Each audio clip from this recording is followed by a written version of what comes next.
নমস্কার, আমি প্রিয়তা। শুরু করছি উত্তরের সংবাদ। প্রথমেই আজকের বিশেষ সংবাদ।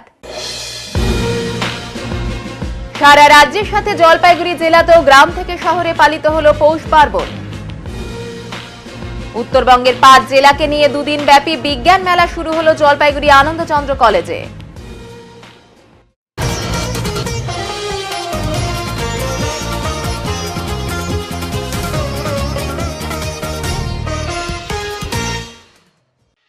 উত্তরবঙ্গের 5 জেলাকে নিয়ে 2 দিন ব্যাপী বিজ্ঞান মেলা শুরু হলো জলপাইগুড়ি আনন্দচন্দ্র কলেজে। সোমবার এই বিজ্ঞান মেলার উদ্বোধন হলো, চলবে মঙ্গলবার পর্যন্ত। আনন্দচন্দ্র কলেজ ও department of science and technology, government of west বেঙ্গলের যৌথ উদ্যোগে এই মেলার আয়োজন করা হয়েছে। দার্জিলিং, জলপাইগুড়ি, কোচবিহার, কালিম্পং ও আলিপুরদুয়ার জেলাকে নিয়ে মেলার আয়োজন। বিজ্ঞান মেলার উদ্দেশ্য সাধারণ মানুষ ও পড়ুয়াদের মধ্যে কুসংস্কার বন্ধ করে বিজ্ঞানের পথ ধরে এগিয়ে যাওয়া। বেশিরভাগ সময় লক্ষ্য করা যায় বিজ্ঞান নিয়ে বারবার সচেতন করার পরও কুসংস্কারে বিশ্বাস করে বসেন অনেকে। 2 দিনের বিজ্ঞান মেলা থেকে কুসংস্কার বন্ধ করার বার্তা দেওয়া হয়। এই দিনের বিজ্ঞান মেলা প্রদীপ জ্বালিয়ে উদ্বোধন করা হয়। উপস্থিত ছিলেন জ্যোতির্বিজ্ঞানী দেবী প্রসাদ দুয়ারি, মহকুমা শাসক তমজিৎ চক্রবর্তী, অতিরিক্ত জেলা শাসক পুষ্পক রায়, কলেজের অধ্যক্ষ ডক্টর দেবাশিস দাস, কলেজের পরিচালন কমিটির সদস্য ভাস্কর সরকার সহ অনেকে। আধুনিক জীবনে বিজ্ঞান এবং প্রযুক্তি শুধুমাত্র প্রয়োজনীয় তাই নয়, আমাদের আগামী দিনের উন্নতির জন্য একমাত্র এমন একটি বিষয় যা কিনা একটা সমাজকে, একটা জাতিকে যে অবস্থায় তারা আছে তার থেকে আরও উন্নত লেভেলে নিয়ে যেতে পারে। আর তার থেকে বড় কথা হচ্ছে, আমাদের ভারতবর্ষ সম্পর্কে আমাদের বিভিন্ন মানুষের হয়তো বিভিন্ন ধারণা থাকতে পারে, কিন্তু পৃথিবীর নিরিখে ভারত এখন পৃথিবীর প্রথম 5টি দেশের মধ্যে একটি হয়েছে বিজ্ঞান এবং প্রযুক্তিতে। মাত্র 75 বছর স্বাধীনতার পরে তারা যে আজকে এই অবস্থায় আসতে পেরেছে তা কিন্তু সম্ভব হয়েছে ভারতীয় বিজ্ঞানীদের প্রচণ্ড প্রচেষ্টা, সার্থক বিভিন্ন ধরনের যে প্রজেক্ট সেগুলোকে সার্থকভাবে করে তোলার মাধ্যমে। আমরা ভাবি যে বিজ্ঞান এমন একটা জিনিস যেটা হয়তো স্কুলে পড়ানো হয় বা বিশেষ যাদের অনেক বুদ্ধি আছে তারাই তা নিয়ে কাজকর্ম করে। আমরা ভুলে যাই যে আমাদের বেঁচে থাকার প্রতিটা মুহূর্তই বিজ্ঞান। আমার হৃৎপিণ্ডের মধ্যে 72 বার মিনিটে যে রক্ত বয়ে চলেছে তার মধ্যেও বিজ্ঞান। আমি যে গলা দিয়ে কথা বলছি, যে শব্দ হচ্ছে আমার ভোকাল সাকের ভাইব্রেশনের ফলে, সেটাও বিজ্ঞান। আমি যে আপনাদের সামনে আঙুল নেড়ে কথা বলছি, এই শক্তি যখন বোঝা যায় যে একমাত্র এসেছে সূর্যের শক্তি থেকে, সেটাও বিজ্ঞান। জলপাইগুড়ি পৌরসভা আয়োজিত পৌর উৎসবের সূচনা হলো সোমবার বসে আঁকো প্রতিযোগিতার মাধ্যমে। মাদ্রাসার ময়দানে জলপাইগুড়ি পৌরসভার পরিচালনায় এই অনুষ্ঠানটি অনুষ্ঠিত হয়। বিষয়গুলি ছিল বিভাগ ক 1ম থেকে 3য় শ্রেণী যেমন খুশি আঁকো, বিভাগ খ 4র্থ থেকে 6ষ্ঠ শ্রেণী যেমন খুশি আঁকো, বিভাগ গ 7ম থেকে 9ম শ্রেণী যেমন খুশি আঁকো, বিভাগ ঘ 10ম থেকে দ্বাদশ শ্রেণী আমার চোখে জল শহর। 4 শতাধিক ছাত্রছাত্রীরা এখানে অংশগ্রহণ করে। উৎসাহ ও উদ্দীপনার মাধ্যমে এই প্রতিযোগিতার সমাপ্তি হয়। জলপাইগুড়ির বিভিন্ন গ্রামে আজ ভোরেই অনুষ্ঠিত হলো মকর সংক্রান্তির পুজো। এই বিশেষ দিনটি পৌষ সংক্রান্তি বা পৌষ পার্বণ নামে পরিচিত। গ্রাম বাংলার বিভিন্ন বাড়িতে আলপনা দেওয়া হয় ও বিশেষ পুজো করা হয়। এছাড়াও ঘরে ঘরে রকমারি পিঠে, পুলি, পায়েস তৈরি করে নতুন মাসকে স্বাগত জানানো হয়।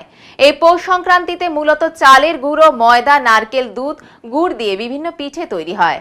জলপাইগুড়ি জেলা জুড়ে এদিন কাকভোর থেকেই প্রত্যেক বাড়িতে বাড়িতে সপরিবারে স্নান সেরে সূর্য পূজায় মগ্ন হয়েছেন প্রত্যেকে। যদিও এদিন সকাল থেকে সূর্যের দেখা নেই, কুয়াশার চাদরে মোড়া গোটা জলপাইগুড়ি, ঠান্ডায় জবুথবু জেলাবাসী। এটাকে বলে মকর সংক্রান্তি। তা আমরা প্রত্যেক বছর এরকম করেই করে যাচ্ছি। এই ভোরবেলা উঠে চান টান সেরে এই যে সূর্যকে আমরা এরকম পুজো করি।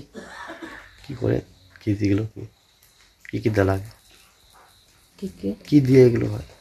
এগুলোতে হচ্ছে একটু চালের গুঁড়ার ছাক, একটু কদমা, কমলা, একটু হচ্ছে তিলের খাজা, এইসব দিয়ে আমরা আজকে পূজাটা করি। এটা কি মকর সংক্রান্তি উপলক্ষে? এটা মকর সংক্রান্তি উপলক্ষে।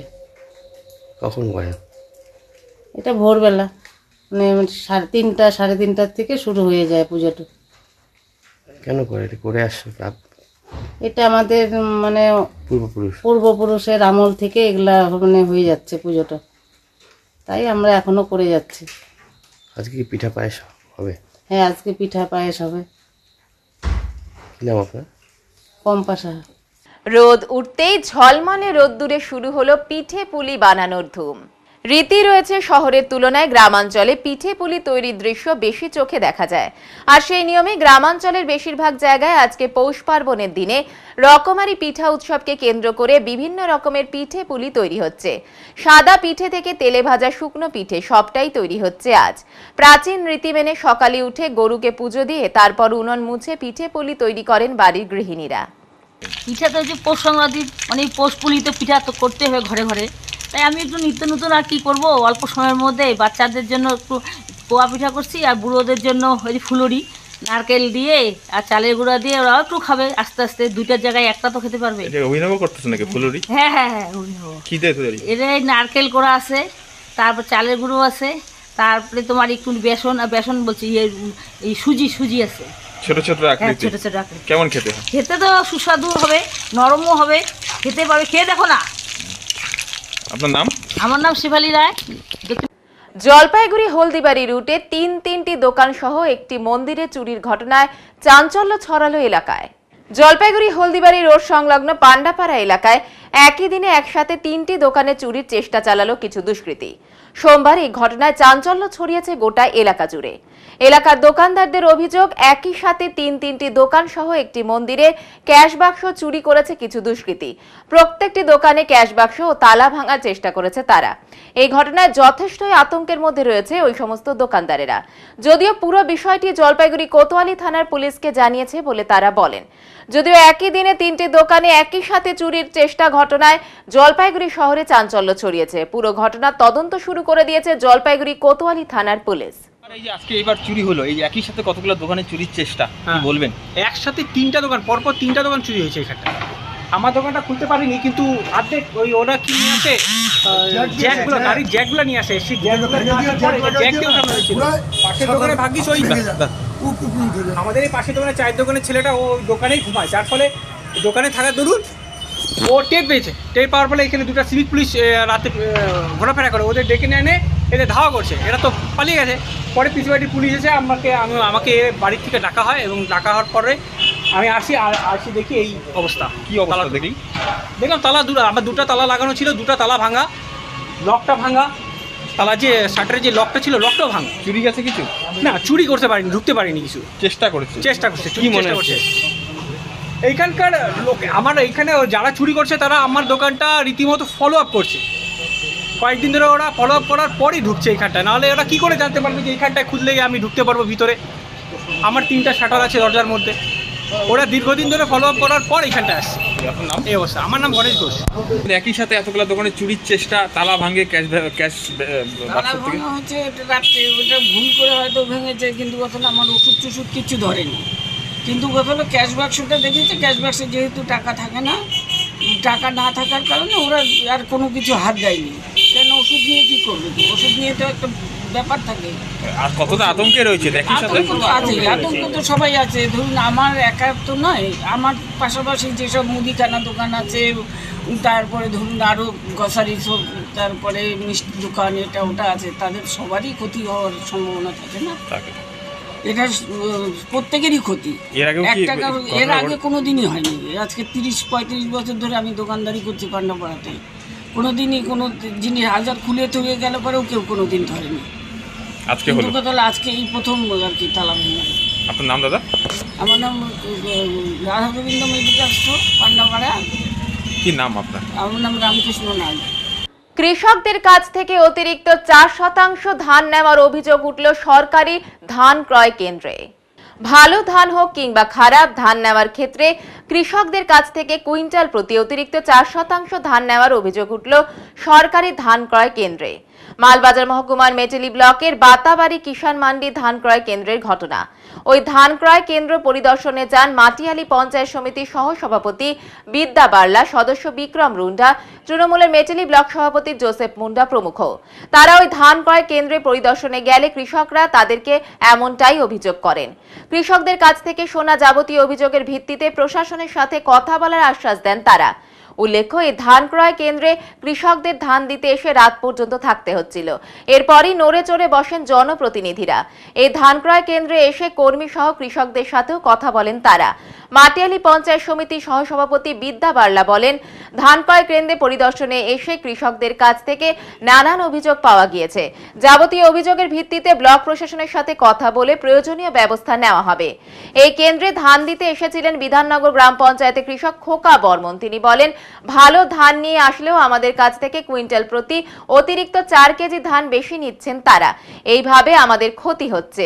বিষয়টি প্রশাসনের তরফে দেখার আবেদন জানিয়েছেন তিনি। আমরা ধান আনছি লাল ধান এবং ভালো ধান, বাড়ির জমিনের ধান, কিন্তু এখানে পার্সেন্টেজ কাটতেছে 4% পার কুইন্টালে। এই আমাদের সমস্যা। আমরা বলছি যে আমাদের যেহেতু ভালো ধান আছে, আপনারা পার্সেন্টেজ না নিলেই ভালো। ওরা নিবে না, মানবে না। সব নিচ্ছে? হ্যাঁ, সব ধানেই 4%। ভালোটা তো 4%, খারাপও 4%, কি হলে 4.5%, 5%ও নিচ্ছে। আচ্ছা আচ্ছা, এই হলো। তো আপনারা কি ওই 4% দিচ্ছেন ধান এখানে? না, এখন তো আমরা আমাদের সহসভাপতি আসছেন ব্লকের, ওনাকে আমরা জানালাম। উনিও মিল মালিকের সাথে কথা বললেন যে না, ভালো ধানে 2%, খারাপ ধানে আপনারা 4% নিন। এরা নেবে না মিল মালিক, যার জন্য আমরা আজকে ধানও দিব না, আমরা গাড়িও যেতে দিব না যতক্ষণ পর্যন্ত এটা সোজা হয় না। আজকে বন্ধ? আজকে বন্ধ থাকবে। আপনার নাম? খোকা বর্মন। আপনি কি কৃষক? তো এখানে কৃষক। আমার দেখেন না, আমার কাগজ ধান দিতে আসছেন এখানে। আপনার ডেট আজকে ছিল? আজকেই ডেট ছিল। আচ্ছা আচ্ছা। এবং এসেই যা বোঝা গেল, অনেক সমস্যা কৃষকের রয়েছে। ধান সরকার কিনছে বা মিল মালিক কিনছে ধান, তাতে একটা 2% এবং 4% নিয়ে একটা সমস্যা। ভালো ধান তাতেও 4% নাকি মিল মালিকরা নিচ্ছে, 2% নেওয়ার কথা। এবং কৃষকদের মাধ্যমে এটাও জানতে পারলাম, ডিএম ম্যাডামও আসছিলেন, সেখানে মিল কর্তৃপক্ষকে বলে গেছেন কি 2%-এর জন্য, কিন্তু কোনো মতেই মিল মালিক এই 2%-এর উপর না গিয়ে ওনারা কিন্তু 4%ই কৃষকদের কাছ থেকে একটা জবরদস্তি হিসাবে নিয়ে নিচ্ছে। এটা খুবই দুঃখজনক ব্যাপার। আমরা মিল মালিকের কর্তৃপক্ষের সাথে কথা বলেছি এবং যারা আমাদের গভর্নমেন্ট লেভেলে রয়েছে তাদের সাথেও কথা বলেছি, এবং দেখা গেল আরও কিছু সমস্যা কৃষকদের কাছ থেকে শুনতে পেলাম, যেটা কিষাণ ক্রেডিট কার্ড নিয়ে সমস্যা রয়েছে এবং অ্যাপ্রুভাল এর প্রবলেম আছে ভিডিও লেভেল থেকে। এটা ওনারা বলেছেন যাতে কিষাণ ক্রেডিট কার্ড নিয়ে অ্যাপ্রুভালের যে সমস্যা সেগুলো অবশ্যই দেখা হবে এবং যত শীঘ্রই যাতে এরা অ্যাপ্রুভাল পায়।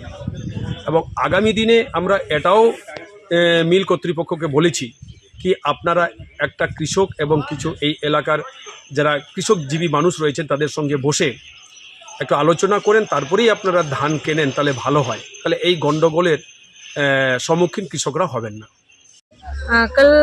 कल एक न्यूज आया था, तो वो न्यूज देख के आज हम लोग यहाँ पे आए थे। तो यहाँ पे आके पता चला, हम लोग जो किसान है उन लोग से भी बात किए और यहाँ पे जो पीओ साहब है उन लोग से भी हम लोग बात किए। बात करके यहाँ पे आके पता चला कि बहुत सारा समस्या है यहाँ पे। तो ये हम लोग वीडियो सर और डीएम मैडम लोग से बात करेंगे और जो भी मतलब इसका जो समाधान होगा उसको हम लोग जल्द से जल्द समाधान करने का चेष्टा करेंगे। मतलब यहाँ पर तो बहुत अभियोग है कृषक का कि 4% या वीडियो भी वहाँ पर रिकमेंड नहीं कर रहा है, कागज पत्र, ये सब क्या बोलेंगे इसके ऊपर? हाँ, इस विषय में हम लोग बात करेंगे। अभी हम लोग यहाँ से जाएंगे वीडियो सर के पास, वहाँ पे जाके हम लोग बात करेंगे और जो भी बात होगा। এবার নিয়ে নিচ্ছি ছোট্ট একটি বিরতি, সঙ্গে থাকুন, ফিরে আসছি একটু পরে। সব সময় সব দিকের সব খবর পেতে সাবস্ক্রাইব করুন, বেল আইকনটি প্রেস করে আপডেট থাকুন।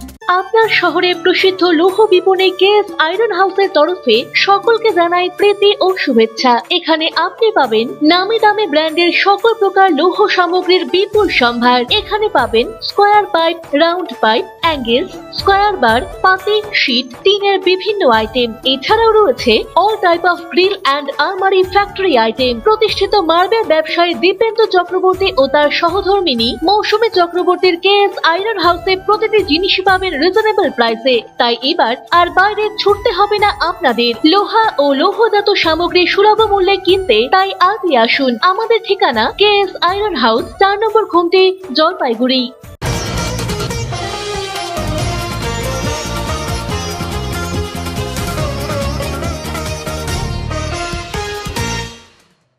বাসের ধাক্কায় মৃত্যু হলো এক মিল শ্রমিকের। স্থানীয় সূত্রের খবর, এদিন ময়নাগুড়ি ব্লকের রানীরহাট থেকে রানীরহাট মোড় যাওয়ার রাস্তার জাবরামালী এলাকায় বাসের ধাক্কায় ওই মিল শ্রমিকের মৃত্যু হয়েছে। ঘটনায় ব্যাপক চাঞ্চল্য ছড়ায় এলাকায়। জানা গিয়েছে, জাবরামালী এলাকার দুই ব্যক্তি সাইকেলে চেপে জলঢাকা কাঠমিলের উদ্দেশ্যে যাচ্ছিলেন। সেই সময় রানীরহাট থেকে রানীরহাট মোড়গামী একটি বাস তাদের সাইকেলের পেছনে ধাক্কা মারে। প্রত্যক্ষদর্শীরা জানান, ঘটনাস্থলে মারা যান এক ব্যক্তি। পুলিশ সূত্রে জানা গিয়েছে, মৃত ব্যক্তির নাম রূপেশ্বর রায়। তার বাড়ি জাবরামালীর খালপাড়া এলাকায়। অপর ব্যক্তির আঘাত তেমন গুরুতর নয় বলে জানা গিয়েছে। এখানে তো ওর মিলে প্লাইবোর্ড মিলে কাজ করতে যায়, ওই রাস্তার সাইড দিয়ে যাইতে গাড়ি লাগাইছে। কোথাকার লোক? এই রহমতুল্লাহ ওদের খালপাড়া। কী নাম? ওর নাম হচ্ছে রূপেশ্বর রায়, বাবার নাম হচ্ছে কৈলেশ্বর। কখন নাগাদ ঘটনাটি ঘটেছে? অনুমানে 8টা কি কোন মিলে কাজ করতে যায়? না, জলঢাকা মিলে। জলঢাকা মিলে। ঘটনাটা ঠিক কীভাবে ঘটেছিল? মানে উনি কি রাস্তার উল্টো দিকে ছিল নাকি রাস্তার সাইডে ছিল? না, ও রাস্তার সাইড দিয়ে চলে গেছে। কোন গাড়ি লাগিয়েছে তা তো আমি দেখিনি। রামকৃষ্ণ। মানে এই রাস্তার লাইন বাস? আপনার পরিচয়? আমার পরিচয় হচ্ছে অমর কুমার রায়। আপনি তো স্থানীয় বাসিন্দা না? থানাকে খবর দেওয়া হয়েছে? হ্যাঁ, থানাকে খবর দেওয়া হয়েছে। বললো যে এখানে রামকৃষ্ণ গাড়িটা নাকি একজনকে স্পট ডেট করে চলে গেছে। এটাই আমি শুনলাম। আমি লোকটাকেও চিনি না, শুনলাম এখানে এসে শুনলাম যে এখানে খালপাড়ার লোক। লোকটাকে এখানেই মারা গেছে? হ্যাঁ, স্পট ডেট।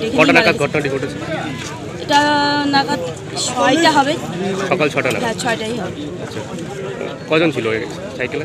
সাইকেলে 2জন ছিল, একজন বর্তমানে সুস্থই আছে আর একজন তো দেখলেই নিত আপনার। গাড়িটা কি এই রাস্তার লাইন বাস ছিল? হ্যাঁ, লাইন বাসই ছিল, রামকৃষ্ণ গাড়ি।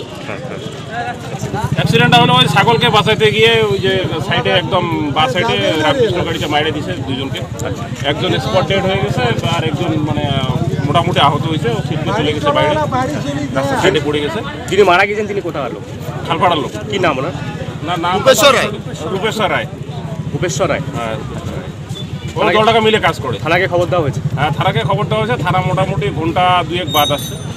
যত দিন যাচ্ছে শীতের আমেজ বাড়ছে, নেই বৃষ্টিও, তার ফলে নদী নালাও শুকিয়ে যাচ্ছে।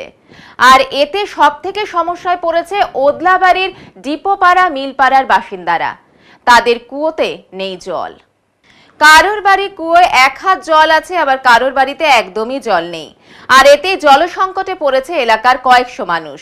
এলাকার বাসিন্দাদের বক্তব্য, আমাদের গ্রামের পাশ দিয়ে বয়ে গিয়েছে চেল নদী। বর্তমানে চেল নদীতে নেই জল, কিন্তু কিছু অসাধু ব্যবসায়ী চেল নদীর বিভিন্ন জায়গায় জেসিবি দিয়ে খুঁড়ে বালি পাথর তুলছে। আর এতেই নদীর বিভিন্ন জায়গায় বড় বড় গর্ত হয়ে গিয়েছে। এলাকার জলের স্তর নিচে নেমে যাওয়ায় ওইসব বড় বড় গর্তে জমা হচ্ছে। সেই কারণে এলাকার বিভিন্ন বাড়ির কুয়োর জল শুকিয়ে যাচ্ছে। এই এলাকায় মানুষ জলকষ্টে ভুগছে। চেল, ঘিস সহ বিভিন্ন নদীতে এইভাবে গর্ত করে বালি পাথর তোলার কারণে পার্শ্ববর্তী গ্রামগুলিতে জলের সমস্যা হচ্ছে। স্থানীয়দের বক্তব্য, বর্তমানে যা অবস্থা, এরপরে জল কিনে খেতে হবে। নেই এলাকায় পর্যাপ্ত টিউবওয়েলের ব্যবস্থাও। অবিলম্বে চেল, ঘিস নদীর খনন বন্ধ না হলে চরম বিপদে পড়ব আমরা। পুরো এলাকায় তীব্র জলসংকট দেখা দেবে। চেল, ঘিস নদীর আপার স্ট্রিম থেকে ডাউন স্ট্রিম সর্বত্র এলাকা জুড়ে নদীর বুকে বড় বড় গর্ত করে রেখেছে কারবারিরা। দেখারও কেউ নেই। আর এই সব ব্যবসায়ীদের জন্য জলকষ্টে ভুগছে বহু মানুষ। আমাদের কুয়াতে জল নাই, জল আনতে অনেক দূরে যাইতে লাগে। কোথা থেকে জল আনো তোমরা? খাবার জল? গার্লস স্কুলের ওদিক থেকে। আর কাপড় ধোয়ার জন্য? কাপড় ধোয়ার জল সবকিছু ওই দিক থেকে আনতে হয়। কুয়াতে তো জলই নেই, তো কিভাবে কাপড় টাপড় ধুবো? বাচ্চা কাচ্চা সবার কাপড় ধুতে লাগে, সারা দিন জল টানতেই দিন চলে যায়। এটা কারণ কি জল নাই বলে? এই যে নদী খুঁড়ার জন্য, নদীর সামনে খুঁড়তেছে, এইভাবে জল সবারই শুকায় যাচ্ছে, শুধু আমাদের না, সবারই এখানকার একই প্রবলেম। তোমার কমপ্লেন করছো তোমরা? এর আগে কয়বার কমপ্লেন করা হয়েছে, তো কোনো কিছু হয় নাই। এখানে টাইম কল নাই? না, কোনো টাইম কল। আপনার নাম? কলই নেই। আপনার নাম? আমার নাম দীপিকা সরকার। কোন জায়গা এটা? এটা অদলাবাড়ি ডিবুপাড়া। ভারতীয় চা পর্ষদ চায়ের দাম বৃদ্ধির উদ্দেশ্যে আগামী 30শে নভেম্বর কাঁচা চা পাতা তোলার শেষ দিন ধার্য করতে চলেছে বলে সূত্রের খবর। উল্লেখ্য, গত 6 জানুয়ারি কলকাতায় অনুষ্ঠিত কেন্দ্রীয় বাণিজ্য ও শিল্পমন্ত্রী পীযূষ গোয়েলের সভাতে এই বিষয়ে সিদ্ধান্ত গ্রহণ করা হয়। ডিসেম্বর মাসে প্রায় 5 কোটি কেজি চা উৎপাদন হয়, যার গুণগত মান নিম্নমানের বলেই দাবি। বর্তমানে উৎপাদনের জন্য চায়ের দাম বাড়ছে না বলে বক্তব্য চা শিল্পপতিদের একাংশের। নভেম্বর মাসের 30 তারিখে শেষ কাঁচা পাতা তোলার দিন ধার্য করলে এবং 100% ডাস্ট চা নিলামের মাধ্যমে বাধ্যতামূলক বিক্রি চালু করলে চায়ের দাম বৃদ্ধি পাবে বলে চা শিল্প মহলের ধারণা। এ বিষয়ে ক্ষুদ্র চা চাষীদের কেন্দ্রীয় সংগঠনের সভাপতি বিজয় গোপাল চক্রবর্তী সোমবার বলেন, 100% গুঁড়ো চা নিলামে বিক্রি বাধ্যতামূলক করা হলে দীর্ঘদিন থেকে বন্ধ জলপাইগুড়ি চা নিলাম কেন্দ্র খোলার পথ প্রশস্ত হবে। উল্লেখ্য, খুব শীঘ্রই টি বোর্ড নির্দেশিত 3 সদস্যের এক প্রতিনিধি দল জলপাইগুড়ি চা নিলাম কেন্দ্র পরিদর্শনে আসছেন বলে সূত্রের খবর। আজকে টি বোর্ড এই যে 30শে নভেম্বর পাতা তোলার শেষ দিন, আসাম, পশ্চিমবঙ্গ, ত্রিপুরা এবং হিমাচল প্রদেশে উত্তর ভারতের যে চা বাগানগুলো, সেগুলোর ব্যাপারে আজকে একটা সিদ্ধান্ত নেওয়ার জন্য আজকে ইন্ডাস্ট্রি মানে আসাম এই 4টা স্টেটের সমস্ত অ্যাসোসিয়েশনগুলোকে ডেকেছিল। তাতে সর্বসম্মতভাবে কিছু লোক হয়তো বিরোধিতা করেছে, কিন্তু 90% লোকের কথা যে চায়ের দাম বৃদ্ধির জন্য 30শে নভেম্বর যদি বন্ধ করে যদি উৎপাদন কমানো যায়, তাতে যদি চায়ের দাম বাড়ে, তাহলে সবাই এটাকে স্বাগত করেছে। এটা একটা ওয়েলকামিং স্টেপ। এখন আমরা অপেক্ষায় আছি যে এটা কত তাড়াতাড়ি ইমপ্লিমেন্ট করা যায়। আমরা আমাদের চিঠিতে জানিয়েছি যে সমস্ত ফ্যাক্টরি ওয়ার্স্ট কোয়ালিটি টি বানাচ্ছে তাদের এগেনস্টে ব্যবস্থা গ্রহণ করা হোক এবং স্ট্রিক্ট মানে একদম ভিজিল মানে স্ট্রিক্ট যাতে তার র্যান্ডাম যাতে তাদের স্যাম্পল টেস্ট করা হয়, এই ব্যাপারে যেন টি চা পর্ষদ যেন উদ্যোগী হয়। সমস্ত ক্ষুদ্র চা চাষিরাই ছিলেন এতে আজকের এই মিটিংয়ে আসাম, বেঙ্গল, তারপরে হচ্ছে আপনার ত্রিপুরা, হিমাচল প্রদেশ সহ সিস্টার মানে অল ইন্ডিয়া বডির যারা যে সমস্ত আছে তারা সবাই উপস্থিত ছিলেন অনলাইনে। প্লাস বড় বাগান, আইটিএ, টাই, দার্জিলিং টি অ্যাসোসিয়েশন, তারপরে আসাম টি প্ল্যান্টার অ্যাসোসিয়েশন, সব অ্যাসোসিয়েশনের প্রতিনিধিরা উপস্থিত ছিলেন। একদিনের প্রকৃতি পর্যবেক্ষণ ও শিক্ষণ শিবিরের আয়োজন করা হলো স্ন্যাপ ফাউন্ডেশনের উদ্যোগে এবং তার সঙ্গে গরুমারা বন্যপ্রাণ বিভাগের যৌথ সহযোগিতায়। জলপাইগুড়ির একটি বেসরকারি ইংরেজি মাধ্যম বিদ্যালয়ে প্রায় 30 জন ছাত্রছাত্রীরা ওই শিক্ষামূলক ভ্রমণে অংশগ্রহণ করে। এদিন কালীপুর বনাঞ্চলে ছাত্রছাত্রীদের নিয়ে বন ও বন্যপ্রাণী সংরক্ষণ নিয়ে বিস্তারিত আলোচনা করেন স্ন্যাপ ফাউন্ডেশনের সদস্য ও বিদ্যালয়ের শিক্ষক শিক্ষিকারা। ফরেস্ট ট্রেল, পাখি পর্যবেক্ষণ, বৃক্ষরোপণের মাধ্যমে শিক্ষা প্রদান করা হয়। পাশাপাশি বন ও বন্যপ্রাণী সংরক্ষণ আইন নিয়েও পড়ুয়াদের প্রশিক্ষণ দেওয়া হয়। মূলত ছাত্রছাত্রীদের মাঝে প্রকৃতি পাঠ এবং প্রকৃতিকে চেনো ও জানো এই ভাবনাকে সঞ্চারিত করার উদ্দেশ্যেই এই ধরনের ভ্রমণের আয়োজন বলে উদ্যোক্তাদের দাবি।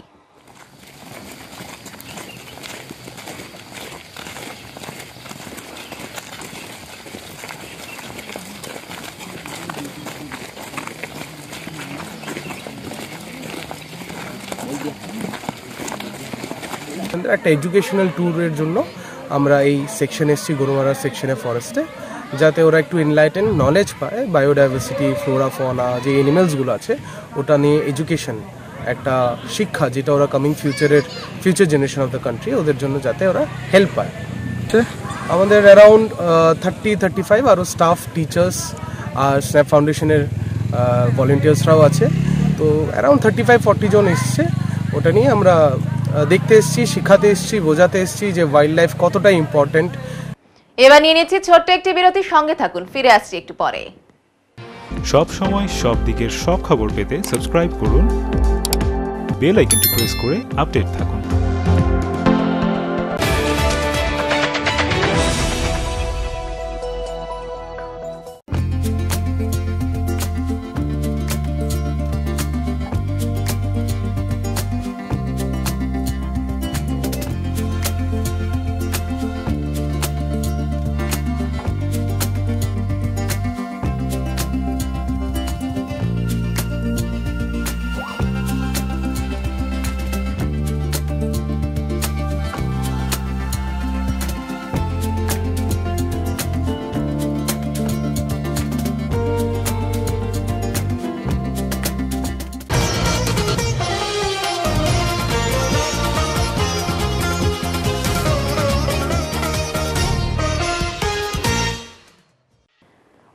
উত্তরের জলপাইগুড়ি জেলা জুড়ে শীতের দাপট, কুয়াশায় মোড়া গোটা জেলা।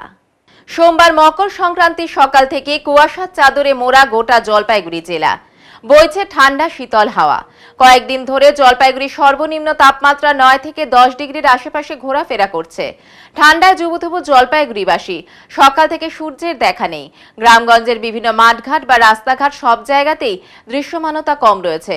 বেলা বাড়ার সাথে সাথেই বাড়ছে কুয়াশার দাপট। সকাল থেকে চায়ের দোকানে ভিড় জমাতে দেখা গেছে মানুষজনকে। বলেন না, বয়স্কদের জন্য তো মারাত্মক। বয়স্করা এখনো ঘুমায় আছে। আমার বাবার বয়স হচ্ছে 86 বছর, উনি এখনো উঠতে পারেন নাই, ঘুমায় আছেন। আমি বাড়ির পূজা পাঠ করে এখন বাইর হইলাম ঠান্ডা জলে চান করে। প্রচন্ড ঠান্ডা, প্রচন্ড ঠান্ডা, প্রচন্ড। এবারে আবহাওয়ার খবর।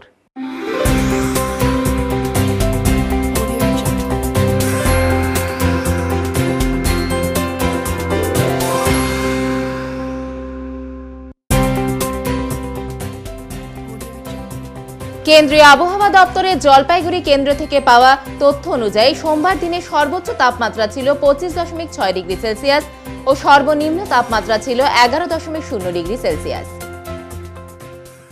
শেষ করবার আগে আজকের বিশেষ সংবাদ আরো একবার। সারা রাজ্যের সাথে জলপাইগুড়ি জেলাতেও গ্রাম থেকে শহরে পালিত হলো পৌষ পার্বণ। উত্তরবঙ্গের 5 জেলাকে নিয়ে দুদিন ব্যাপী বিজ্ঞান মেলা শুরু হলো জলপাইগুড়ি আনন্দচন্দ্র কলেজে। উত্তরের মন পরিবেশিত উত্তরের সংবাদ এখনকার মতো এ পর্যন্তই। নমস্কার।